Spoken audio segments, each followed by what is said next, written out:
Glória a Deus por isso, amém? Então nós vamos dar sequência, quero que se abra a sua Bíblia, nós vamos ler apenas 2 versículos da palavra de Deus, capítulo de Romanos, aos Romanos, capítulo de número 1, aos Romanos, capítulo de número 1, versículo 16 e 17,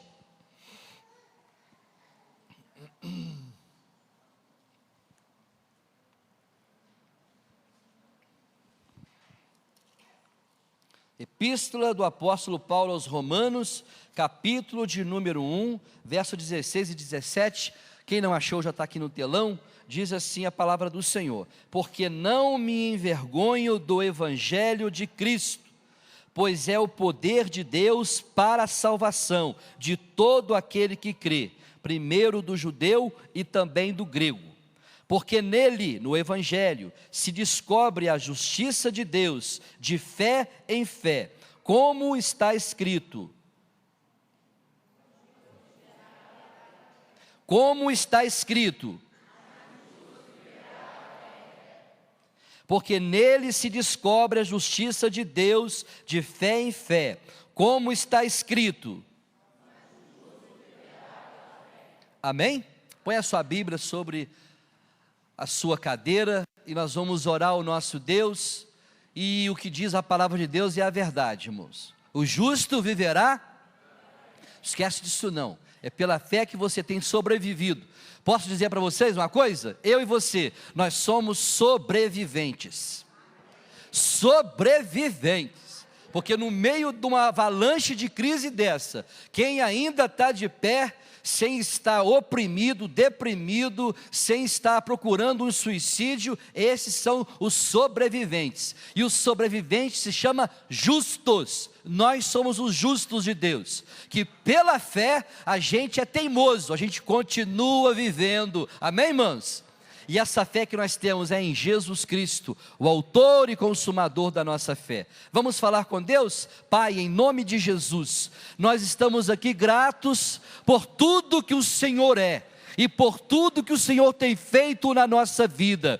Os nossos olhos têm contemplado, Pai, as grandes obras, as grandes maravilhas que o Senhor tem efetuado na terra. Nós somos obras que o Senhor construiu nessa terra. Meu Deus, nós oramos nessa noite e te pedimos que através da sua palavra, deste evangelho genuíno, o Senhor venha falar ao nosso entendimento, venha abençoar a tua igreja, que ao sair da tua casa nessa noite, possamos sair daqui renovados, transformados, libertos e salvos, mediante a pregação do teu evangelho.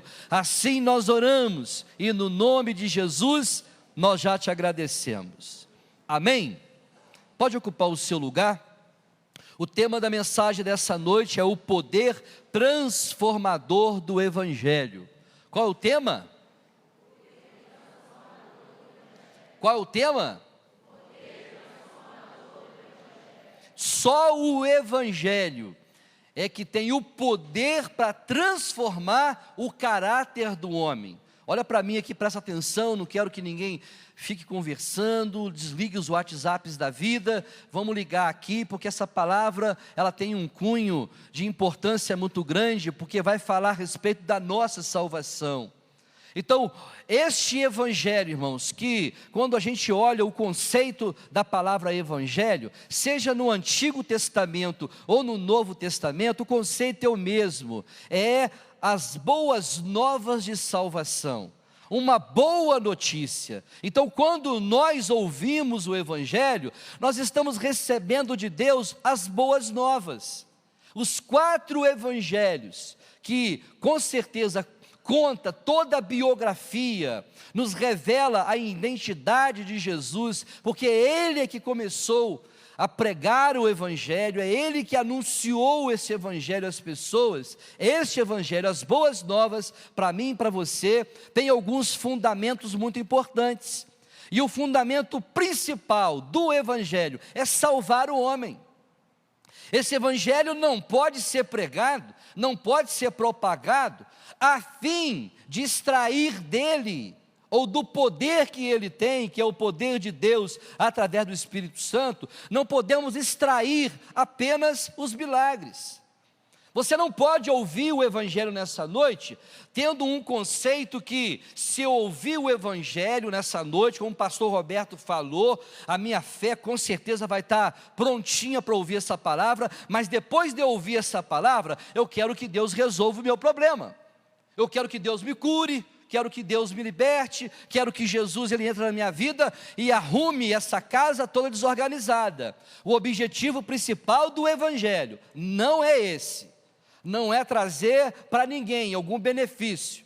O objetivo principal dele é trazer salvação. Quantos estão entendendo isso?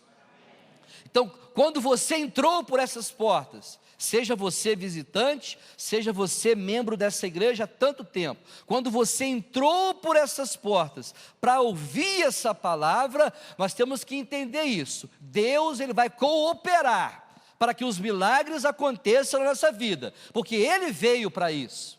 Ele veio também dentro dessa condição de trazer cura, libertação, trazer restauração, trazer salvação, que é a principal, mas nós não podemos confundir e achar que Deus precisa primeiro fazer tudo na nossa vida, para depois a gente levantar a nossa mãozinha e receber Jesus.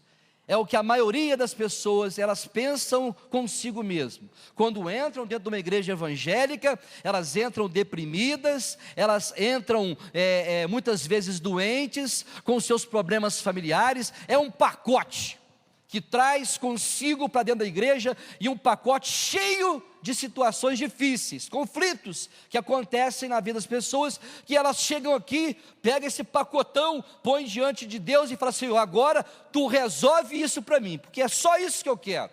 Se o Senhor resolver o meu problema, eu estou satisfeito. Então, irmãos, na maioria das vezes, nós chegamos a esse lugar, ou você chegou a uma determinada igreja, você chegou assim. Quantos chegaram na igreja assim, com a vida toda arrebentada? Muita gente, cheio de vício, cheio de doença, cheio de problemas, coisas que você não conseguia resolver, mas quando você chegou, o Senhor não lançou no teu rosto o teu pecado e nem os teus problemas. Ele pegou esse problemão que é você, junto com todas as situações que estavam envolto a tua vida, e Ele te socorreu, amém, irmãos? Socorreu ou não? Ele estendeu a mão para você. Só que a gente vai precisar entender algumas coisas importantes aqui nessa noite, porque eu não estou aqui como um pastor dessa igreja para enganar a tua fé, para ludibriar você, para prometer a você aquilo que não está escrito, porque aquilo que não está escrito, Deus não se compromete. O compromisso de Deus é com a sua palavra em primeiro plano. Por isso que Deus colocou a sua palavra acima do seu próprio nome. Quando Jeremias fala que ele vela, ele cuida para cumprir a sua palavra, é porque ele não é Deus como homem, ele não é Deus que mente, ele é Deus verdadeiro. Então, primeiro, ele precisa cumprir com aquilo que ele estabeleceu. Então, quando você chega, você precisa entender esse princípio. Deus conhece a tua necessidade, conhece o teu problema, Ele sabe como vai te ajudar nesse problema, mas não se iluda, eu não posso te enganar aqui nessa noite. Tudo que Deus fizer na tua vida, seja uma simples cura de uma dor de cabeça, tudo que Ele fizer, o fim é a salvação. Deus não vai fazer nada na nossa vida, se todas as coisas cooperarem para que nós venhamos a ser salvos por Jesus. É isso que Jesus veio fazer na terra, e as pessoas confundiram. Quando Jesus esteve aqui, as pessoas olhavam para Ele e diziam: chegou a nossa libertação, chegou a nossa cura, chegou a solução dos nossos problemas. Mas Ele não tinha vindo para isso. Quando Ele chegou, nasceu no ventre de Maria, diz o texto sagrado que Ele veio como o Cordeiro Imaculado de Deus, para resgatar Israel dos seus pecados. O povo judeu recebeu de Deus o seu rei, o seu Messias, mas não interpretaram assim. Fizeram uso de todos os benefícios que Ele tinha, mas no final, muitos que haviam recebido os milagres estavam aos pés da cruz, dizendo essas seguintes palavras: crucifica-o, crucifica-o, crucifica-o. Então os benefícios é muito importantes. Quem não quer receber a bênção aqui nessa noite? Todos nós queremos receber a bênção de Deus, mas a bênção maior que eu quero que nessa noite você receba é a bênção da salvação, é a certeza da vida eterna. Não é você sair daqui nessa noite e lá fora você encontrar com um familiar, com um amigo e dizer: olha, eu fiz um propósito com Deus na sexta-feira e Deus, Ele me ajudou e eu comprei meu carro novo, comprei minha casa nova. Eu estava nas drogas, eu fui liberto das drogas. Aí a gente vai contabilizando as bênçãos temporais e esquecendo que as temporais, elas são apenas para essa vida, porque as eternas, as lá de cima, elas precisam ser reveladas para as pessoas não ficarem apenas com um pacote só. Nós temos que pegar o pacote todo, e o pacote todo, ele contém em primeiro plano a nossa salvação. Quantos entenderam isso? O apóstolo Paulo, irmãos, todos já conhecem, já ouviram tanto falar sobre o apóstolo Paulo aqui em cima desse altar, e a gente pode fazer assim um rápido resumo da vida de Paulo, e a gente vê a obra maravilhosa que Deus realizou na vida desse homem chamado Paulo.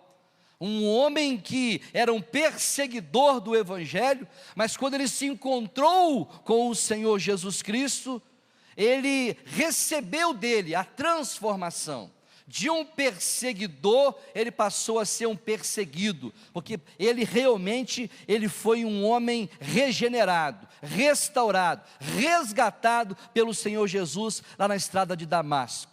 Mas aí ele começa essa epístola aos Romanos, falando uma coisa muito importante, e o que ele fala aqui, ele está falando baseado no contexto que ele vivia, porque ele está dizendo aqui: porque eu não me envergonho do Evangelho. Mas por que Paulo está dizendo porque ele não envergonhava do Evangelho?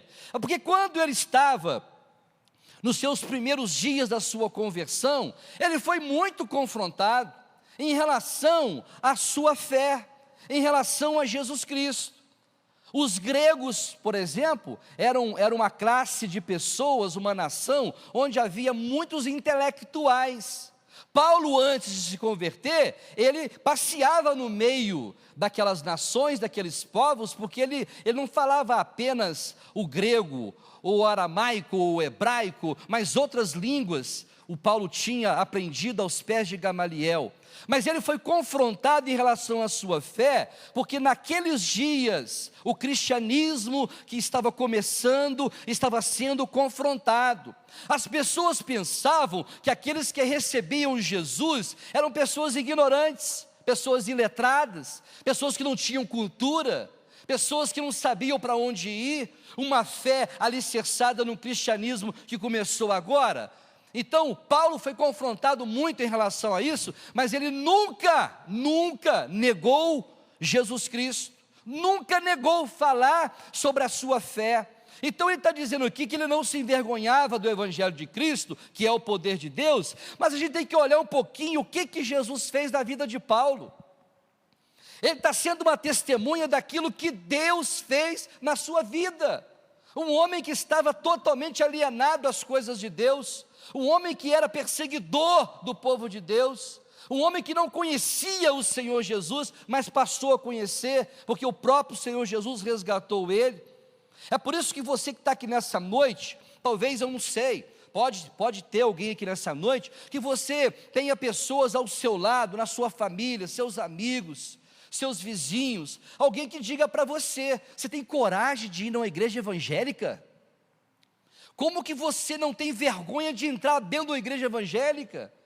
Porque tem muitas pessoas que querem Jesus, mas não querem entrar dentro de uma igreja evangélica, porque tem preconceito, porque tem vergonha. Paulo aqui, ele está falando de uma vergonha que ele não tinha, porque ele não se envergonhava daquilo que Jesus havia feito na vida dele. A obra que Jesus fez na vida de Paulo, homem nenhum poderia realizar. Paulo, ele foi resgatado pelo próprio Senhor Jesus Cristo. Como você que está aqui nessa noite, como que nós aqui, irmãos, nessa noite, nós vamos nos envergonhar da obra que Deus está fazendo na nossa vida. Ele está fazendo alguma coisa na tua vida? Sim ou não? Ele está fazendo uma obra maravilhosa na nossa vida. Ele ainda não a terminou, mas a obra está em andamento. Então o apóstolo Paulo está dizendo dessa vergonha, porque ele de maneira alguma ele ia simplesmente se afastar, recuar e não falar daquilo que Jesus havia feito na sua vida. E quais as obras, irmãos, principais que o Senhor Jesus ele faz na vida das pessoas através do Evangelho? Irmãos, se o Evangelho é boa nova, se o Evangelho é o presente de Deus, se você pegou esse pacote, tem coisas nesse pacote, e coisas que o homem não pode realizar. Eu vou falar algumas delas aqui nessa noite. Se a boa nova, se o Evangelho, essa boa notícia, chegou até nós, então os princípios da salvação começam a acontecer na nossa vida. A primeira coisa, o primeiro benefício do Evangelho para mim e para você, é mostrar para nós que ainda que a gente viva de uma maneira errada, como pecador professo, a gente às vezes anda longe dos caminhos de Deus, faz tudo errado, não obedece o Evangelho, ainda que tudo isso aconteceu ou esteja acontecendo na tua vida, Ele diz para nós que Ele veio trazer perdão. Perdão dos nossos pecados é um presente de Deus. Quem está lá no telão lá, tem alguém ali? Perdão dos nossos pecados, meu querido, homem nenhum pode fazer isso. Qual é o homem que perdoa pecado, irmãos? O homem não tem poder para perdoar pecado, é só Jesus é que perdoa o nosso pecado. Então esse primeiro benefício da cruz, em relação ao Evangelho, é o perdão. Quantos têm pecado aqui nessa noite? Todos nós temos pecado. E o que fazer com esses pecados, irmãos? Confessar esses pecados. As pessoas ainda não entenderam como é que o processo acontece. Quando você chega aqui, meu querido, você chega aqui com a sua vida toda ela destruída. Você chega aqui, sabe, aos cacos, e Ele te recebe. E a primeira providência que Ele faz é tirar a condenação de Satanás da tua vida. Então Ele fala com você assim: se você confessar os teus pecados, Ele é fiel e justo para te perdoar de todos os teus pecados. Quando estou entendendo isso? Você se sente hoje perdoado? Amém? Perdoado?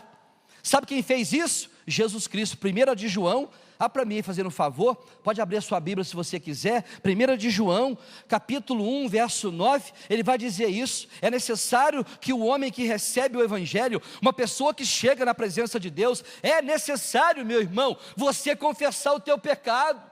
Pastor, mas eu não estou vendo Ele. Meu irmão, você não precisa ver Ele. Ele diz que estaria conosco todos os dias, até a consumação do século.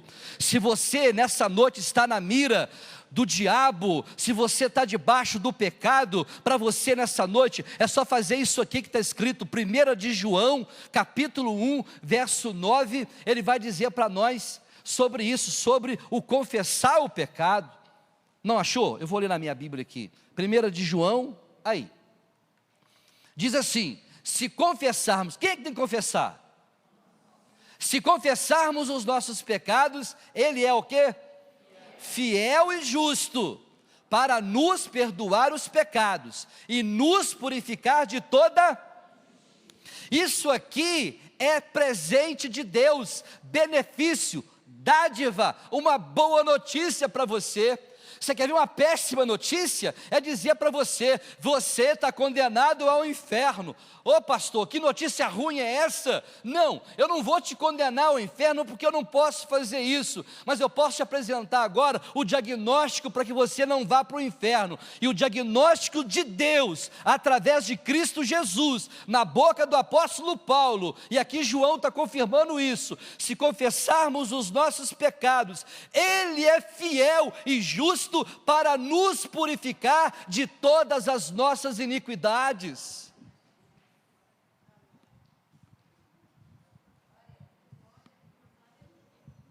Vocês não entenderam isso. Vamos entender isso. Vamos entender isso, irmãos, porque é o pecado exatamente que leva uma pessoa para o inferno. Jesus resolveu o problema do nosso pecado.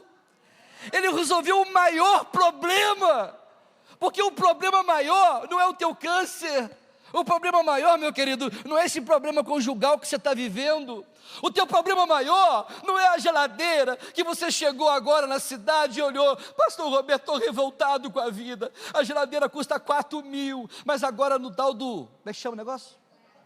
Como é que é? Black? Eu não sei falar esse trem não, é isso aí. Esse negócio que é da promoção leva a maioria das pessoas a adquirir alguma coisa que na verdade, muitas vezes, irmãos, tem nada de promoção, tem nada disso não. Isso é conversa de indústria.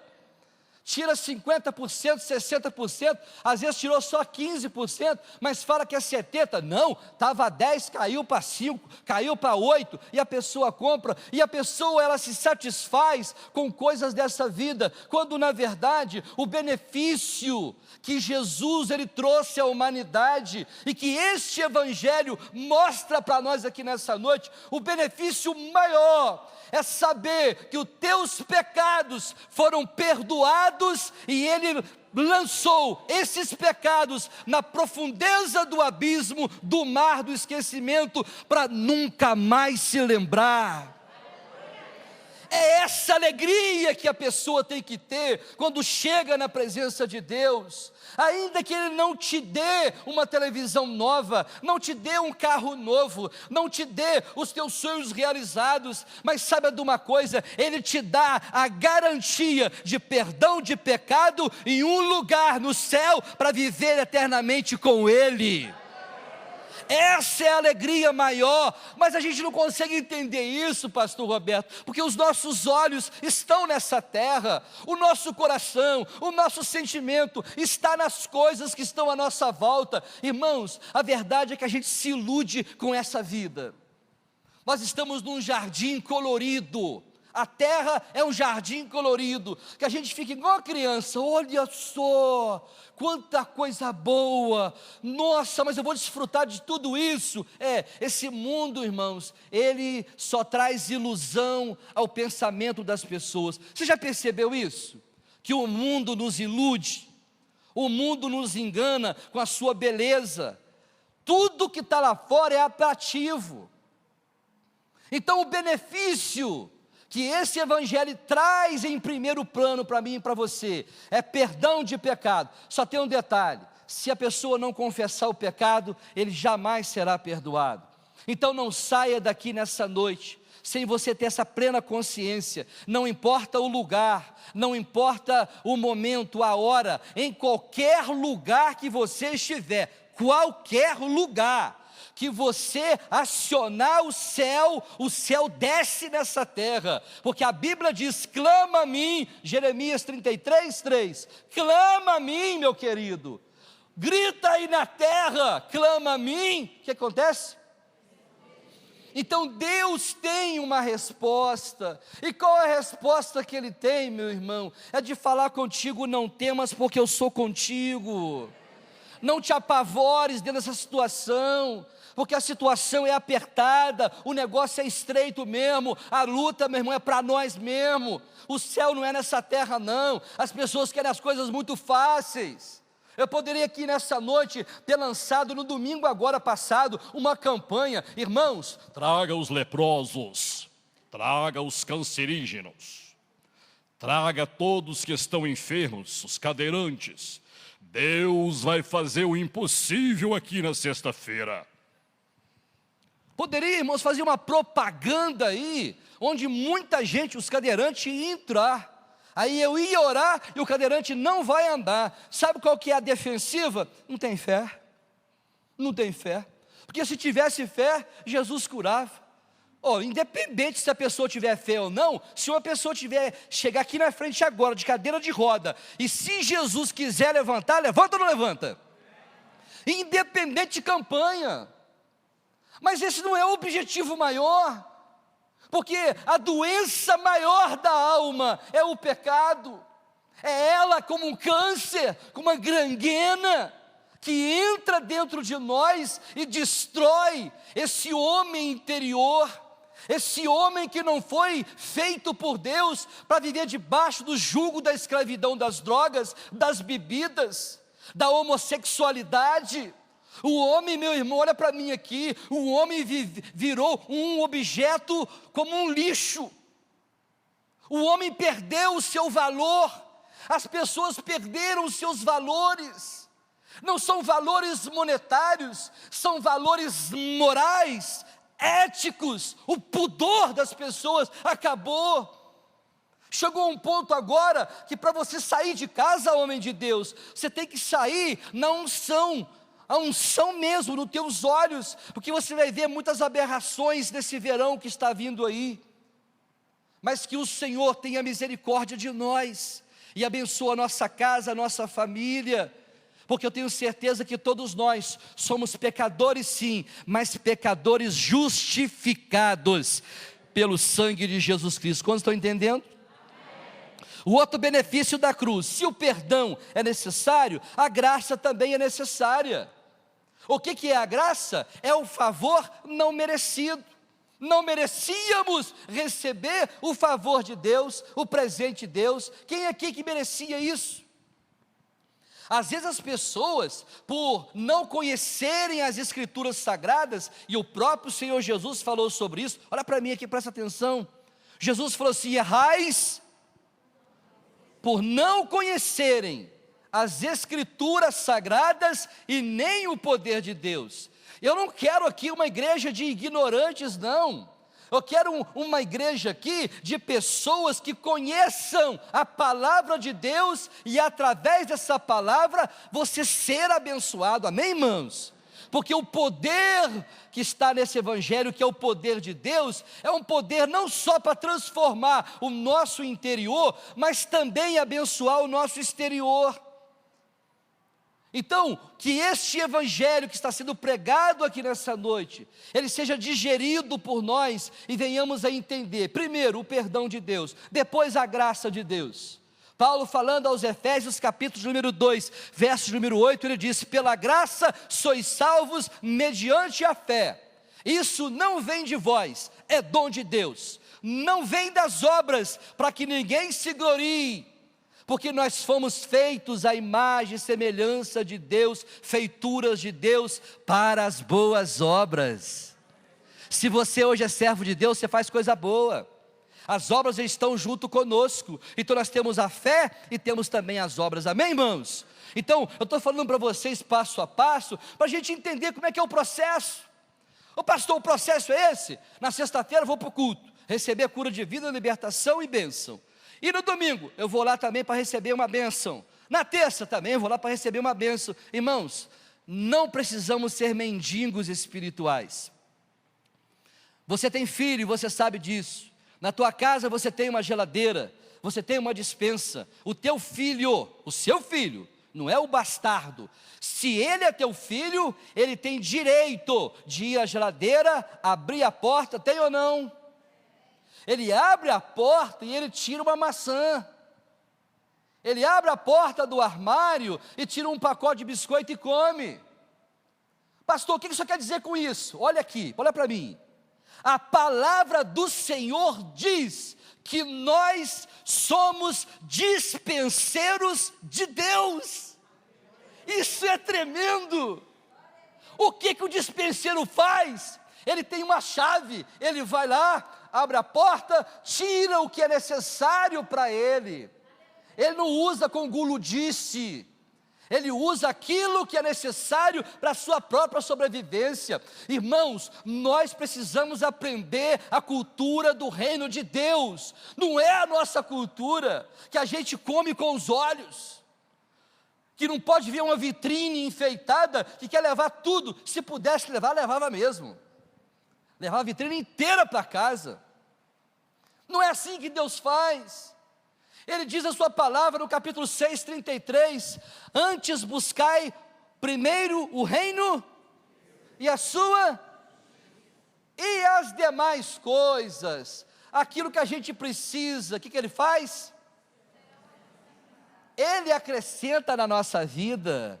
Mas eu não posso te deixar você sair daqui nessa noite sem você entender como que o processo do desenvolvimento da salvação acontece na vida do crente. Desenvolva, meu irmão, a tua salvação. Pastor, o que é desenvolver a salvação? É eu acreditar naquilo que está escrito na palavra e viver em função dela. Se ele disse, se eu confessar meu pecado, ele me perdoa, eu tomo posse. Você toma posse nessa noite? Então não viva debaixo de condenação, de acusação de Satanás. Confessa o teu pecado, porque Paulo diz, Romanos capítulo 8, verso 1, portanto nenhuma condenação há para quem? Então quem não está em Cristo nessa noite, olha, se apegue a Ele, porque quem está em Cristo Jesus não está mais debaixo de condenação. Essa condenação, o pecado, meu irmão, já foi um problema resolvido. Aliás, eu quero dizer sim às pessoas que nos visitam e também à igreja, a gente gasta mais tempo orando, pedindo perdão de pecado, do que adorando. Oh Jesus, me perdoa desse pecado, me perdoa daquele outro, me perdoa desse outro. O crente vive em função de pedir perdão de pecado o tempo todo. Mas e o lugar da adoração, onde é que está? Você não consegue entrar no lugar santíssimo, porque o pecado está à nossa porta o tempo todo, e a gente faz questão de abrir a porta do pecado e dizer, vem para cá, porque você vai fazer morada comigo. Temos que resolver, irmãos, o problema do pecado voluntário. Talvez você está aqui nessa noite ouvindo essa palavra aqui, você está entendendo muito bem o que eu estou te falando, tem coisa errada na tua vida, tem práticas na tua vida, tem atitudes na tua vida, que não convém você tomá-las. Se você toma uma atitude errada, em consequência disso, você vai colher algo errado. E as pessoas estão avolumando, somando no dia a dia, só coisa errada, e a vida vira uma coxa de retalho, um emaranhado de problemas da vida das pessoas, e quando elas chegam na igreja, assenta com a gente, começa a conversar a vida dela, a gente fala, meu Deus do céu, por onde eu vou começar? Porque é tanta bagunça, casa toda desorganizada, a casa já não tem mais como colocar coisa errada dentro dessa casa. Aí Jesus começa, e a primeira coisa que ele faz é o quê? Perdoar os pecados. Depois ele revela a sua graça, o seu favor. Aí você fica todo agraciado de Deus, porque você sabe que agora, a partir do momento que você confessou o teu pecado, e você deixou o teu pecado, você passa realmente a receber a graça de Deus na tua vida, o favor de Deus começa a ser liberado para a tua vida, mas é um processo, eu não posso liberar, Deus não pode liberar a sua graça, sem antes liberar o perdão é a primeira coisa que acontece, porque quando João Batista começou a pregar o evangelho no deserto da Judéia, ele começou a falar lá no deserto, arrependei-vos, porque a vós é chegado o reino de Deus. E Jesus Cristo, no capítulo 4 de Mateus, capítulo 3, João Batista pregava no deserto arrependimento, capítulo 4, Jesus sai lá do deserto da tentação, e ele começa a pregar o evangelho, e a sua primeira mensagem, arrependei-vos, porque a vós é chegado o reino dos céus. Quando uma pessoa se arrepende, Jesus perdoa na mesma hora. Ele é de imediato. Não tem esse negócio para depois não. O único pecado, a única blasfêmia que a Bíblia registra que não tem perdão é a blasfêmia contra o Espírito Santo. Mas qualquer pecado que você tenha cometido, qualquer pecado contra Jesus Cristo, contra Deus, Ele vai liberar perdão para você. Amém? Então não se sinta condenado e não deixa o passado trazer à tona, muitas vezes, condenação sobre você. As pessoas hoje não conseguem viver o presente, só vivem o passado, deixa o passado lá atrás, não traz o peso do passado para o dia presente, porque aquilo que ficou, passou, não tem como você voltar lá para resolver mais nada. O importante é saber qual é a tua atitude que você vai tomar a partir de hoje. Salvação é em vida, meu irmão. Quantos entendem isso? Não adianta chegar lá no velório, Porque na hora do velório, a gente chega lá, tem uns que chegam, mas chega no desespero, já chega caindo, deitando em cima do defunto. Ah! Meu Deus! Por que o Senhor tirou a vida dele? Não adianta. Tudo que você tiver de fazer para o teu pai, para a tua mãe, para os teus filhos, para a tua esposa, para o teu esposo, é em vida. Mãe, orienta a tua filha os caminhos dessa vida. Pai, orienta os teus filhos o caminho dessa vida, porque se ele vier a falecer, lava as tuas mãos bem lavadas e diz: tudo que eu pude fazer eu fiz em vida. Porque na hora que está sendo velado, cai em Eclesiastes capítulo 9, verso 10, tudo que te vier às mãos para fazer, faça segundo as tuas forças, porque para o lugar onde tu vais, que com certeza ou é o inferno ou é o céu, lá não há nenhuma imaginação, nenhuma indústria, nenhum projeto. Acabou. Então a salvação hoje, meu querido, está aqui hoje sendo anunciada. Deus está usando a minha boca nessa noite para mudar o curso da tua vida para sempre, se você entender isso. Tem gente que entra na igreja e fala: meu Deus, não aguento esse discurso. Um discurso desse não enche igreja, não comove ninguém. Eu não estou pregando para comover ninguém, não quero que ninguém bata a palma. Eu quero que você entenda, no teu entendimento aqui, ó, porque esse evangelho que está sendo pregado aqui, ele não é para mexer com os teus sentimentos e com as tuas emoções. Esse evangelho é o evangelho da transformação. Transforma o caráter, transforma o homem interior, porque o exterior, isso é carcaça, vai para a terra, do pó nós viemos e para o pó nós vamos voltar, mas dentro de você tem uma alma preciosa. Essa alma é que faz eu estar aqui todos os dias nessa igreja, orando, pregando, ligando pelo telefone, buscando um aqui e buscando outro lá, porque o meu único interesse como pastor é fazer com que a tua alma seja resgatada, redimida, e um dia, capítulo 13 de Hebreus, ela seja apresentada diante daquele que me levantou para cuidar de um rebanho. Não estou aqui para ludibriar a tua fé, ou te prometer que nesse Natal, o Papai Noel vai passar lá, batendo aquele sininho e vai dizer: chegou o seu carro novo. Não vai chegar carro novo, porque aquilo que tinha que chegar, já chegou, a nossa salvação. Essa vida, meu irmão, que você tem que se contentar com ela, uma vida simples, uma vida que você come arroz e feijão e ovo, e às vezes tem crente que se ilude e olha para o prato com arroz e feijão e fala: Senhor, até quando, Senhor, eu vou comer esse arroz, feijão e ovo? Meu irmão, vai comer até a volta de Jesus, porque arroz, feijão e ovo leva você para o céu. Porque se tu quiser o caviar, você pode ir para o inferno. Toma cuidado. O apóstolo Paulo diz que em tudo dai graça, porque essa é a vontade de Deus.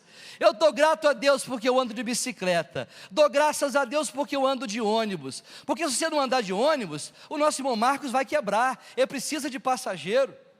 Se você, meu irmão, não puder conquistar tudo nessa vida aqui, fica tranquilo, você já conquistou lá nos céus. Amém? Então eu falei de duas coisas, vou continuar, talvez a semana que vem ou na outra semana, eu falei sobre o quê? Vamos ver se a igreja está lembrando. Primeiro é o? Segundo é a? E o terceiro é o quê?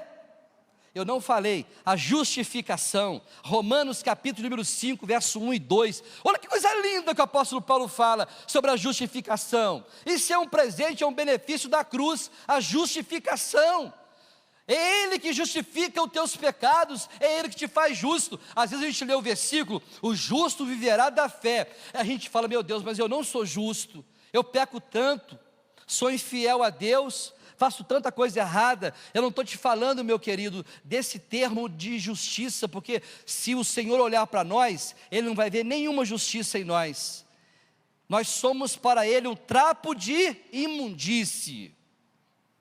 Agora, quando ele fala sobre a justificação, ele está dizendo que ele justifica você diante de Deus, dizendo, agora ele é um pecador lavado e remido pelo sangue de Jesus. Ele é um pecador diferente. Ele já não chama eu e você mais de bastardo, criatura. Ele chama você de filho. Amém? Romanos 5. Justificados, pois, pela... Lê comigo, vai lá.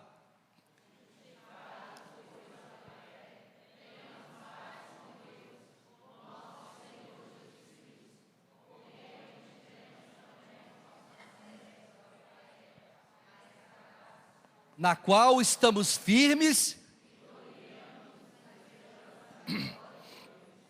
Percebeu aqui, que o acesso pela fé a esta graça, na qual estamos firmes, nós nos gloriamos na esperança da glória de Deus. A esperança do crente não é na esperança do dólar. Ah, pastor, estou tão esperançoso que esse dólar baixe. Ah, pastor Roberto, se esse dólar baixar, eu vou arrebentar de ganhar dinheiro, porque o dólar baixando, as coisas vão melhorar. Meu irmão, o dólar pode ir às alturas, não importa, o justo vai continuar vivendo pela... Então, se nós somos justificados por Ele, fica contente com isso, porque isso é benefício da cruz. Você está percebendo quais eram os motivos que Paulo estava dizendo? Eu não me envergonho do Evangelho. Irmãos, nós temos que ter razões próprias, nossas, convicções nossas, por que nós somos crentes. Tem pessoas que nos perguntam, por que você vai na igreja? Ah, eu vou por ir, não tem lugar para onde eu ir? Pelo amor de Deus. Se você vem à igreja, você tem que ter um objetivo. Não vem à igreja para passear. Não vem à igreja simplesmente para ver demônio cair aqui na frente. Não faça isso. Venha na igreja para você cultuar a Deus, para você servir ao Senhor e receber dele as boas novas de salvação, que é o Evangelho. Quantos estão entendendo isso? Então, nós não podemos dormir diante de uma palavra dessa. Podemos chegar aqui, irmãos, porque a igreja está virando dormitório. Tem pessoas que chegam na igreja, meus irmãos, desculpa eu falar isso com vocês, a pessoa vem na igreja, mal ela sentou, ela já está até babando. Levanta, vai lá fora, lava o rosto. Eu vou, irmãos, fazer um café, não, sério, vocês estão rindo? Sério, vou fazer uma garrafa de café forte, café mesmo, desse extra forte. Nós vamos colocar ali fora, antes do culto, a pessoa vai passar lá, toma um café forte lá, fresquinho, na hora, toma um cafezinho e assenta para ouvir o culto, porque o café vai despertar você, porque a pessoa não dá por conta, de repente ela está, fala do demônio aqui, glória a Deus. Quantos concordam que tem o cafezinho lá fora? Não vou pôr não, ninguém quer. Porque nós precisamos entrar aqui e ter objetivo. O meu objetivo é cada dia o Senhor fazer eu ser mais parecido com Ele. Amém? Então falamos desses benefícios da cruz. Falamos do perdão, da graça, da justificação e da regeneração. Regeneração, segundo aos Coríntios capítulo 5, verso 17, Paulo vai dizer, quem está em Cristo... O novo de Deus chegou na tua vida. Você agora é uma nova criatura. Você agora nasceu, meu querido, das águas do Espírito. Você recebeu a vida de Deus dentro de você. Porque aqueles que são nascidos de Deus não vivem na prática do pecado. Porque o pecado não contribui em nada para a nossa salvação, pelo contrário, o pecado é um tropeço na vida do crente, não só do crente, na vida de todas as pessoas. Então quando ele fala em 2 Coríntios 5,17, ele está falando desse novo nascimento, da regeneração, essa vida de Deus dentro de nós. Quantos estão entendendo isso? Então viva o novo de Deus todo dia, pelo que se alguém está em Cristo, nova criatura é...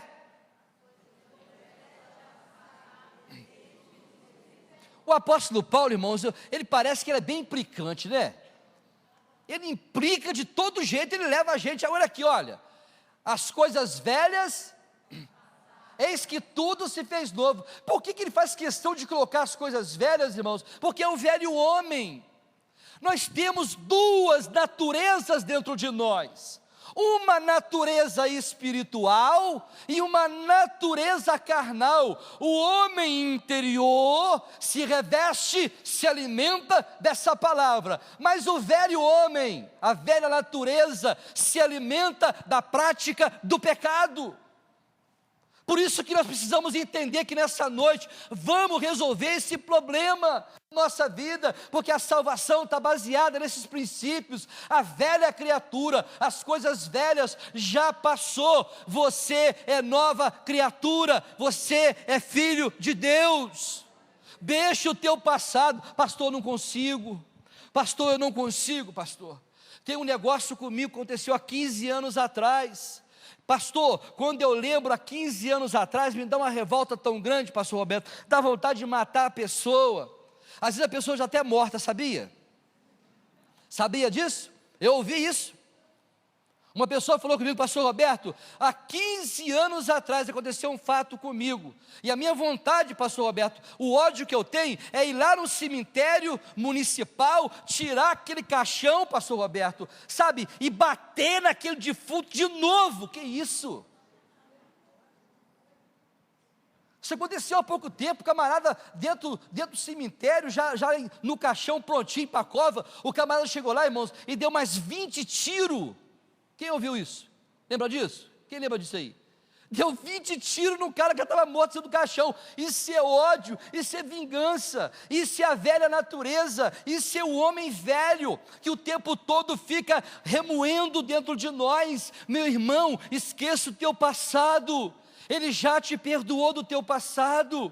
Seja uma nova criatura, tenha a vida de Deus dentro de você. Então a regeneração, isso aqui, meu irmão, é um processo que cada dia vai acontecendo na minha e na tua vida. Quantos estão entendendo isso? Depois da justificação tem mais ainda. Quantos estão cansados, digam amém. Posso continuar? Vocês estão ligados, glória a Deus. Vou continuar aqui então falando sobre a santificação, que é o último item, irmãos. Santidade ao Senhor.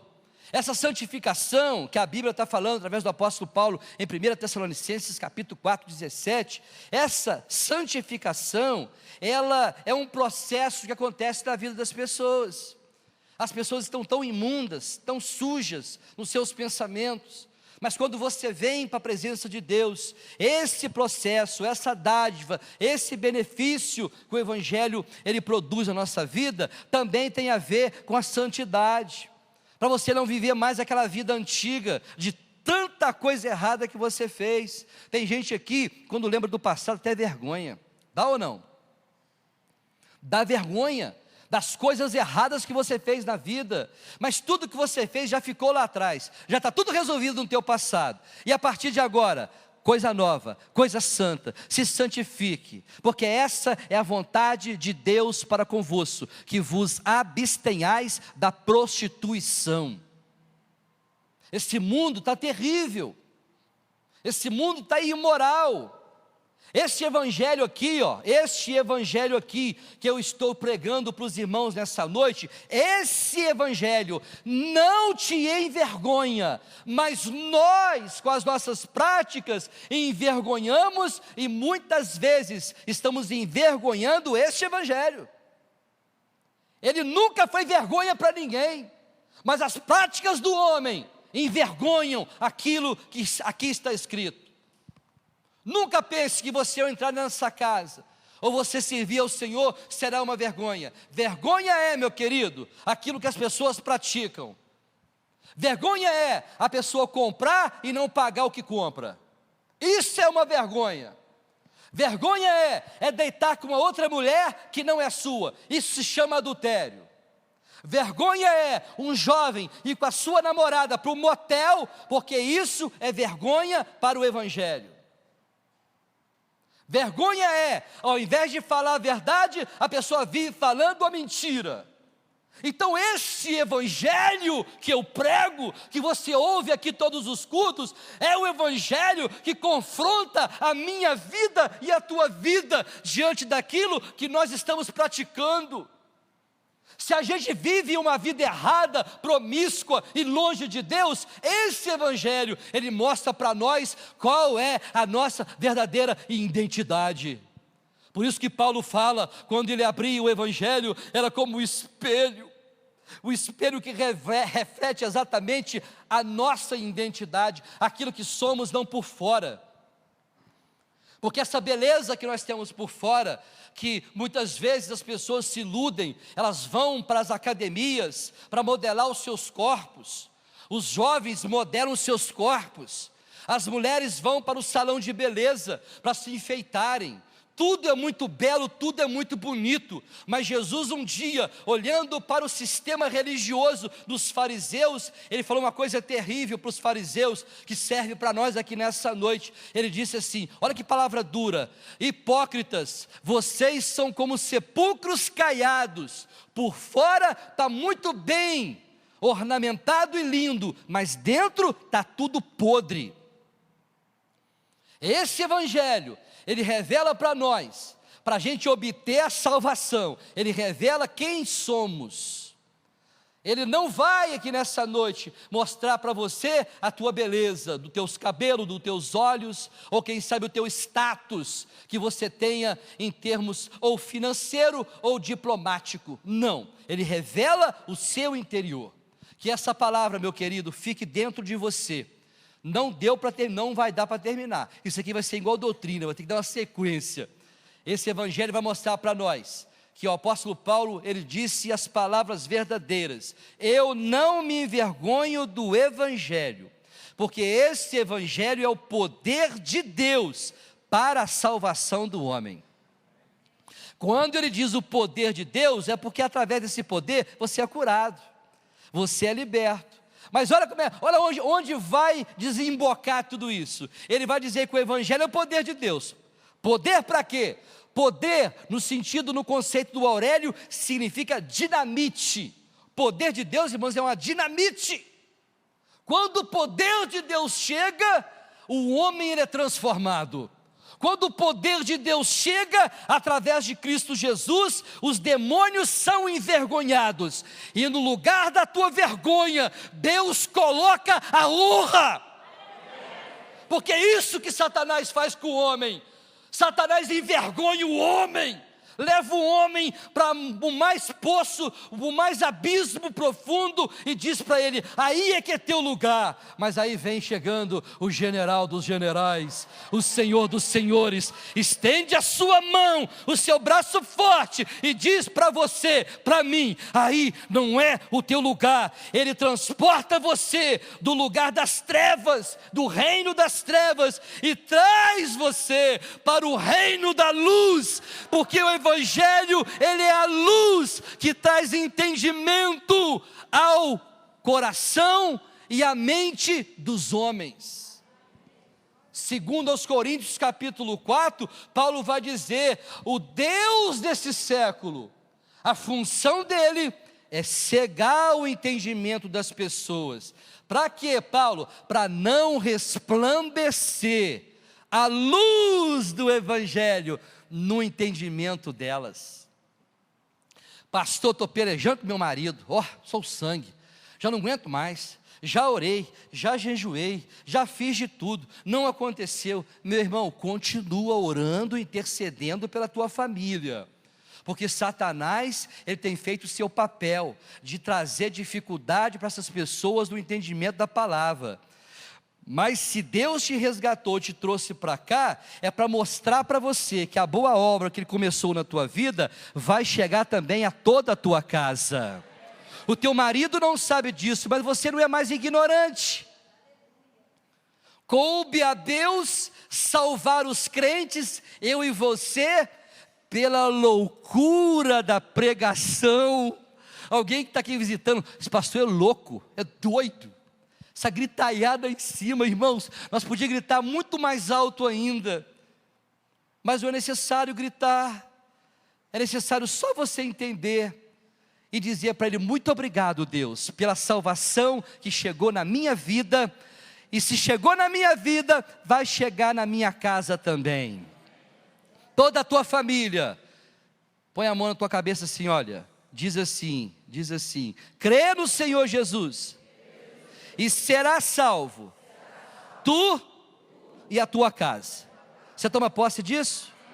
Que o Senhor faça isso da tua família. Aquele carcereiro queria se matar. Paulo disse: creia no Senhor Jesus, será salvo tu e a tua casa. E é o mesmo que ele disse para mim e para você aqui nessa noite. Você foi abençoado? Glória a Deus. Hoje me deram, irmãos, uma oportunidade de pregar na sexta-feira. De vez em quando eu tenho a oportunidade de pregar na sexta ou pregar no domingo. Hoje foi a minha vez. Amém, irmãos? Você foi abençoado? Então você tem certeza da sua salvação? É tão triste se chegar perto de um crente e perguntar ao crente assim: meu irmão, se Jesus voltar agora, para onde você vai? Ele fala: pastor Roberto, se chegar agora, eu vou para o inferno. Isso é muito triste, irmãos. Significa que esse problema do pecado não foi resolvido. Não adianta a gente ficar cocheando em dois pensamentos, meu irmão. Você tem que pensar nas coisas que são lá do alto. Pensa nessa palavra que eu estou deixando para você. Pensa na tua salvação. Ah, pastor, estou pensando muito na salvação do meu marido. Deixa Deus tratar com o teu marido. Pensa na tua salvação, porque você não salva o teu marido, tu não salva os teus filhos. Pensa na tua salvação. Como pode um perdido, irmãos, encaminhar outro? Pode dois cegos, um cego guiar o outro? Pode. Tem muita gente que... Deixa eu te conduzir. Eu tinha um tio meu que bebia, mas bebia todas. Mas tinha um irmão meu também, que até faleceu há uns 10 anos atrás.